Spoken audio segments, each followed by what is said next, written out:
मैं इस मौजू पे बात करना चाहता था कि जो आपने सवाल पूछा अनएम्प्लॉयमेंट का, देखिए अनएम्प्लॉयमेंट एक सबसे बड़ा क्राइसिस है जम्मू कश्मीर के अंदर इस टाइम पे। Unemployment is the biggest crisis that Jammu Kashmir is facing right now.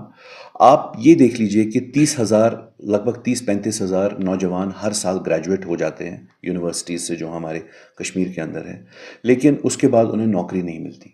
और दूसरे साइड से वो ये भी देखते हैं that there is a flawed reservation policy, जिसकी वजह से ओपन मेरिट वाले स्टूडेंट्स, खास करके अगर आप हर डिस्ट्रिक्ट में देखा जाए, open merit students are facing a lot of backlash. उसकी वजह से उनको अपॉर्चुनिटीज़ नहीं मिलती प्रोपोर्शनल टू देयर पॉपुलेशन। अगर आप देखें 70% नौकरियां सिर्फ 30% लोगों को मिलती हैं। तो ये सब आप सिनारियो देखें तो उसमें ओपन मेरिट स्टूडेंट्स और अनएम्प्लॉयमेंट, इसका बहुत ज़्यादा जो इफ़ेक्ट है जम्मू कश्मीर के नौजवानों पे पड़ रहा है। इसके बाद एक और बात जो सबसे बड़ी बात है वो ये है कि जम्मू कश्मीर के जो नौजवान हैं जो अनएम्प्लॉयड इस टाइम पे है, they are not just unemployed, they are unemployable as well. National conference ने वादा किया था हम लोग 2 स्किल यूनिवर्सिटीज़ जम्मू कश्मीर के अंदर लेके आएंगे, एक जम्मू डिवीज़न के लिए और एक कश्मीर डिवीज़न के लिए। और ये कहा था कि हम लोग सारे जितने भी कॉलेजेस हैं उनको स्किल्स उनमें प्रोवाइड करेंगे, एक स्किल सेंटर्स उनमें खोलेंगे, because our unemployed youth right now the root cause is that they don't possess skills, so they are not industry ready. इसकी वजह से भी बहुत ज़्यादा परेशानी हो रही है। और आजकल जो आप देख रहे हैं कि ड्रग्स का जो मामला है, जो ड्रग्स के लिए हमें रन करने पड़ रहे हैं, उसका कहीं ना कहीं रूट कॉज यही अनएम्प्लॉयमेंट है। तो इसमें नेशनल कॉन्फ्रेंस की जो चीफ मिनिस्टर साहब है उनका मैनिफेस्टो है, that has completely dissuaded the people. और एक हिसाब से आप देख लीजिए कहीं पे भी किसी भी तरीके की डेवलपमेंट इस पर्टिकुलर डायरेक्शन में नहीं जा रही है। क्योंकि मैं ये अनएम्प्लॉयमेंट का मसला इसलिए बार बार उठा रहा हूँ, नौजवानों का मसला इसलिए बार बार उठा रहा हूँ क्योंकि इस टाइम पे एक अंडर करंट है, एनिमोसिटी सी है नौजवानों के अंदर towards the government, and this needs to be which can this small spark can turn into a big conflagration any time. आप देखिए किस तरीके से जेंजीज जो है नेपाल में, उन्होंने किस तरीके से एक सिविल राइट्स हो गए उनकी वजह से, क्योंकि जेंजीज की बात नहीं सुन रहे थे। या लद्दाख में आप देख लीजिए। So therefore in Kashmir also we are somehow facing a similar situation, because किसी भी टाइम पे किसी भी तरीके की ऐसी बात हो सकती है which can snow ball into something else. So हमें इस चीज़ को किसी न किसी तरीके से एक पॉलिसी के तहत ये ठीक करना चाहिए। दूसरी चीज़, उमर साहब ने ये भी कहा था अपने मैनिफेस्टो में, उनका मैनिफेस्टो मेरे सामने ही है, कि हम लोग रिजर्वेशन पॉलिसी ठीक करेंगे, या उन्होंने ये भी कहा था कि हम लोग एजुकेशन जो है यूनिवर्सिटी लेवल तक फ्री देंगे। मैं उनसे कोई वो सवाल नहीं पूछता हूँ या मैं उनसे कोई बात नहीं करता हूँ राज्यसभा की और बाकी बाकी चीज़ों की, 370 की, वो तो उन लोगों ने हमें पता है उन्होंने उन सब चीज़ों में क्या किया है। लेकिन पॉइंट सिंपल मैं उनसे ये पूछना चाहता हूँ कि आपने जो अपने ही जो मैनिफेस्टो में वादे किए हैं, जैसे आपने कहा कि हम लोग 5,000 रुपये हर EWS महिला को देंगे, या आपने ये कहा कि हम लोग 2 स्किल यूनिवर्सिटीज़ कश्मीर में बनाएंगे, या आपने ये कहा कि हम रिजर्वेशन पॉलिसी को ठीक करेंगे, या आपने कहा कि हम रेगुलराइजेशन ऑफ एम्प्लॉयज़ को करेंगे। आज हम ये देख रहे हैं कि सवाल उठ चुका है कि बैकडोर एंट्रीज भी हो रही हैं जम्मू कश्मीर के अंदर। 23-24-25 हज़ार नौकरियां बैकडोर एंट्रीज के थ्रू लगा रहे हैं लोग, अपने अपने MLAs को ये लगाएं। There is an allegation and then he should come clean on all of these allegations. क्यों नहीं वो प्रोएक्टिवली इसके बारे में बात करते हैं? बैकडोर एंट्रीज में तो क्या वो नौजवान जो है, जो जिसकी नौकरी नहीं है, वो क्या बात करेगा? और वो ऑब्वियसली ही विल बी डिसवेटेड, वो डिसएंचेंटेड।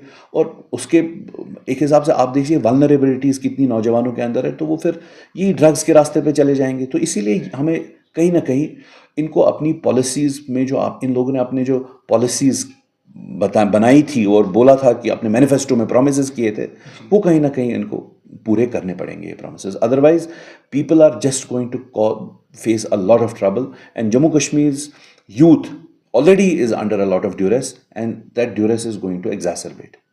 सर इस हवाले से चीफ मिनिस्टर कहते हैं कि हमारे पास पावर्स नहीं हैं, हम यूटी में हैं, तो हमें इंतज़ार करना पड़ेगा स्टेटहुड रेस्टोर होता है तो इन चीज़ों पे बात की जाएगी।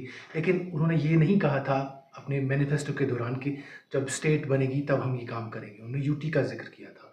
तो इस यू टर्न को आप कैसे देखते हैं? देखिए, आप उसका जवाब खुद ही दे रहे हैं इस बात का कि उन्होंने ये जो बनाया है उन्होंने मैनिफेस्टो अपना, इसमें बहुत सारे पेजेस हैं, अगर आप देख सकते हैं। इसमें कहीं भी नीचे टर्म्स एंड कंडीशन अप्लाई नहीं लिखा हुआ है that only when we get a statehood और only when we get this, only when we get a lot of things from the center and then things will happen. They promised that हम लोग जम्मू कश्मीर के लिए ये सारे काम करेंगे जो आपने प्रॉमिस किया हुआ है अपने मैनिफेस्टो के अंदर। तो स्टेटहुड का तो उस टाइम पे कोई जिक्र नहीं था। और दूसरी चीज़ में अब आप एक बात बताऊं, चलिए स्टेटहुड भी मान लेते हैं, लेकिन जब बाकी सारी चीज़ें इनको करवानी आती हैं, he has a very great entourage which he fought for. He is fighting for transfer of those tahsildars because I think there is some sort of allegation of corruption there as well. कि transfers के लिए they are seeking some, there is an allegation I'm saying. And then एक और चीज़ आप देख लीजिए किस तरीके से अपने जो लोग हैं जिनको ये लोग नौकरियां लगा देते हैं, अपने पॉलिटिकल एडवाइज़र को मिनिस्टर ऑफ स्टेट का स्टेटस दिलवा देते हैं, वो सारे चीज़ काम जब हो जाते हैं। और in addition to all of this, when he goes to Delhi, he says that the prime minister has been too benevolent, he has been benevolent and he has given us more support, more financial support than I was expecting. So if all of that is happening, where is it happening on ground? अगर वहाँ से सारी चीज़ें ठीक है तो यहाँ पे ग्राउंड में क्यों नहीं हो रहा है? तो मैं आपको जस्ट गिविंग यू अब दो तीन चीज़ें एग्जांपल्स दे दूँ मैं आपको। देखिए फुल एक कैपिचुलेशन और सरेंडर का क्या होता है डेफिनेशन। देखिए इन्होंने नेशनल यूनिटी की बात की अपनी इसमें, नेशनल पहला ही पॉइंट नेशनल यूनिटी में क्या इन लोगों ने कहा है? नेशनल यूनिटी में के नाम पे इन लोगों ने 370 के बारे में, 35A के बारे में, वो जो उस टाइम पे एक डाइल्यूटेड सा रेजोल्यूशन पास किया, उसके बाद अभी तक इसके बारे में कोई बात नहीं की। They never spoke about it. Even the fact that they don't even take the statehood very seriously, otherwise they would have come out in protest. कुछ नहीं किया उन्होंने। फिर उसके बाद रिजर्वेशन पॉलिसी बोलते रहते हैं कि हमने बना दिया सब कुछ, ये किया वो किया, लेकिन एलजी के पास है, they not doing anything about it. फिर उसके बाद जेके मुस्लिम वक्फ बोर्ड को हम लोग स्ट्रेंथन करेंगे।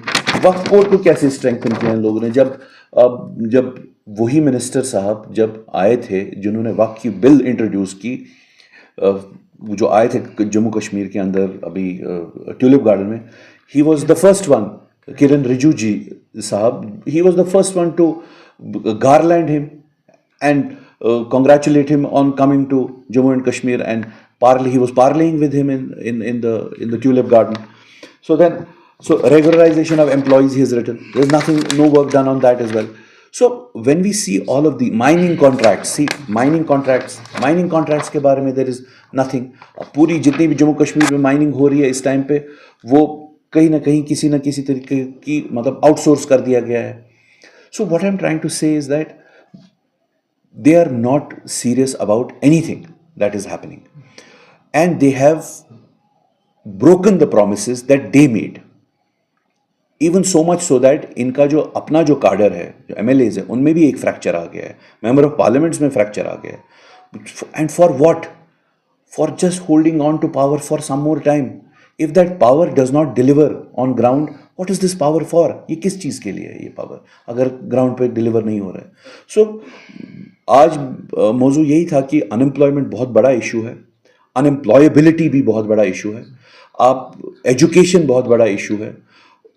बड़गाम में ही आप देख लीजिए, लगभग यही कोई 200 स्कूल्स है, गवर्नमेंट स्कूल्स, जो 200 गवर्नमेंट स्कूल्स है, वो लोग रेंटेड बिल्डिंग्स में अपना गवर्नमेंट स्कूल चला रहे हैं। So these are big issues that he needs to take care of. जब साहब अगर देखा जाए कि इस वक्त नशा मुक्त अभियान के तहत जो है नोटिस ड्रग पेडलर्स को पकड़ा जाए, उनकी प्रॉपर्टीज़ को अटैच किया जाए, नेशनल कॉन्फ्रेंस ने तनकीद की, आप पीडीपी की पार्टी का इस चीज़ को कैसे देखते हैं? वी अप्रिशिएट कि नशा मुक्त के तहत जिसको भी पकड़ा जा रहा है और अगर ड्रग फ्री सोसाइटी बनाने के लिए कोई भी पहल कर रहा है, वी अप्रिशिएट दैट। अगर एलजी साहब कर रहे हैं तो वी अप्रिशिएट दैट। बट मैं बस ये बोल रहा हूँ कि हम इस ड्रग्स का जो पूरा रूट कॉज है कश्मीर के अंदर, that is in my opinion that is this this conflict, depression due to conflict, and now unemployment. So we have to fix that because unemployment is one of the biggest crises in Jammu and Kashmir. और जेन जीज की जो revolution है ये आने वाली है। मैं सरकार को एक हिसाब से सचेत करता हूँ कि आपकी वजह से ऐसा ना हो जाए कि हम लोग पुराने ज़ख़म अभी भर ही रहे हैं, कोई दूसरा ज़ख़म खुल जाए। साहब ये सुनील शर्मा ने कल एक बयान दिया और उसमें कहा कि नेशनल कॉन्फ्रेंस की हुकूमत अब वेंटिलेटर पर है, किसी भी वक्त दम तोड़ सकती है।